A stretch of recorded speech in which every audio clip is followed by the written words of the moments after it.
Dans cette série de vidéos, où nous avons déjà étudié 2 volumes pour un exercice qui était de calculer la masse d'un solide en fonte, nous allons étudier maintenant le 3e volume.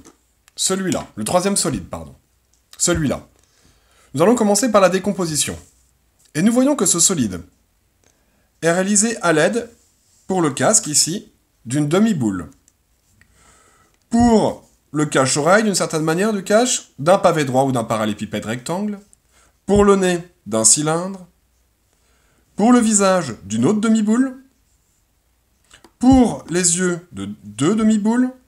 Et ici, nous avons la tâche qui correspond à une soustraction de cylindre que j'ai expliqué dans la vidéo numéro 1. Et encore une fois, je n'irai pas plus loin. Nous avons ici toutes les codes que je ne vais pas détailler. Il suffit juste de regarder le document au fur et à mesure. Et nous allons passer directement à la décomposition. Donc, notre solide numéro 3 est formé pour le casque d'une demi-boule. Ou, pardon pour la qualité du dessin. Pour le visage, d'une autre demi-boule. Maintenant, pour la partie ici, cache-oreille, que nous avons appelée des pavés droits, ou autrement appelés parallépipèdes rectangles. Pour cette partie ici, nous avons le nez, un cylindre. Pour les yeux, des demi-boules. Et nous avons la partie supérieure qui est une attache que l'on négligera. Donc, une fois que l'on a fait cette décomposition, nous allons partir sur la partie calculatoire. Nous allons prendre chacun des solides et nous allons faire des calculs. Donc pour ce faire, pour nous simplifier, nous allons mettre des références. Le cylindre, référence 1. Ici, pour les yeux 2 et 2B, ce sont des demi-boules qui sont identiques ou similaires. Donc, je vais référence 2 et 2B. Pareil ici pour les parallépipèdes rectangles ou pour les autrement appelés pavés droits. Ils sont similaires. Nous avons ici une demi-boule que je vais appeler 4, une autre demi-boule que je vais appeler 5, et ici 6, la tâche. Je vais maintenant faire toute la partie calcul et synthétiser ça dans un tableau. Nous allons commencer les calculs par la référence numéro 1, c'est-à-dire le cylindre. Pour calculer le volume d'un cylindre, c'est la base fois la hauteur, la base étant un disque pi fois r au carré, fois la hauteur.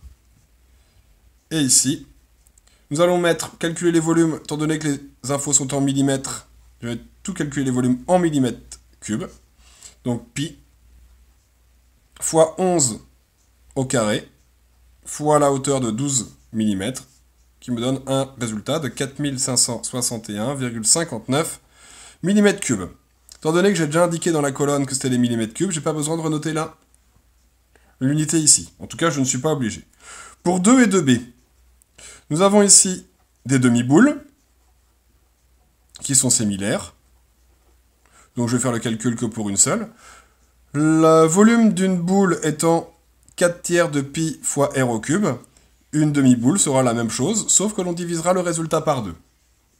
Ici, le rayon est de 7,5 mm. Le calcul est donc 4 tiers fois pi fois 7,5 au cube divisé par 2, et cela me donne un résultat de 883,57 mm3. Pour la partie 3 et 3b, les références 3 et 3b, ce sont donc ici des pavés droits, autrement appelés parallépipèdes rectangles. Le volume d'un pavé droit est longueur fois largeur fois hauteur. Et nous allons donc ici une longueur de 22 mm, une largeur de 11 mm et une hauteur de 4 mm.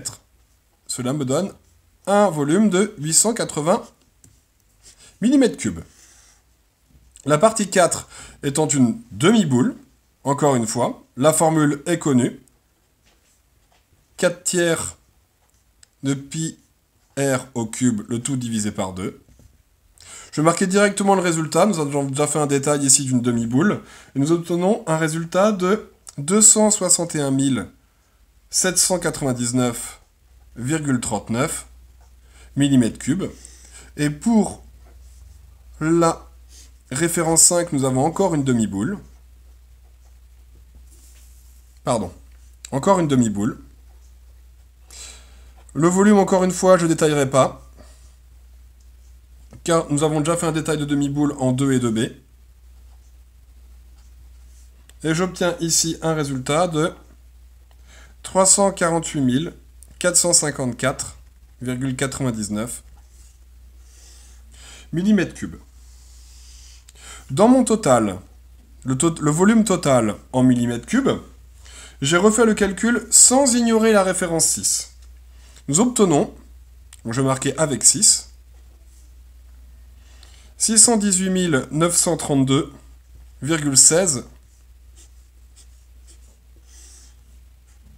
mm3. Pour information, le matériau de ce solide est de la fonte. Et la masse volumique de la fonte est 7000 kg par mètre cube. La consigne était de calculer la masse de ce solide. Donc 3, calcul de masse. Première chose, la masse volumique est en mètres cubes et nous, nos résultats sont en millimètres cubes. Il va donc falloir réaliser une conversion. Je vais donc faire, d'abord ici, dessiner le tableau de conversion des volumes de mètres cubes à millimètres cubes. Mètres cubes, décimètres cubes, centimètres cubes, millimètres cubes. Attention, rappelez-vous bien que lorsque l'on travaille avec des volumes, il y a à chaque fois 3 colonnes.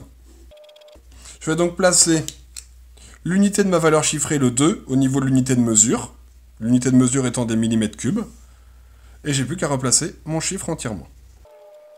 Moi, je veux mon résultat en mètres cubes. Je vais donc placer ici ma virgule. Et j'obtiens un résultat en mètres cubes après conversion, 0,000. Je vais arrondir à 3 chiffres significatifs, 619, ça serait mieux. Mètres cubes. Une fois que j'ai fait ça, je n'ai toujours pas ma masse.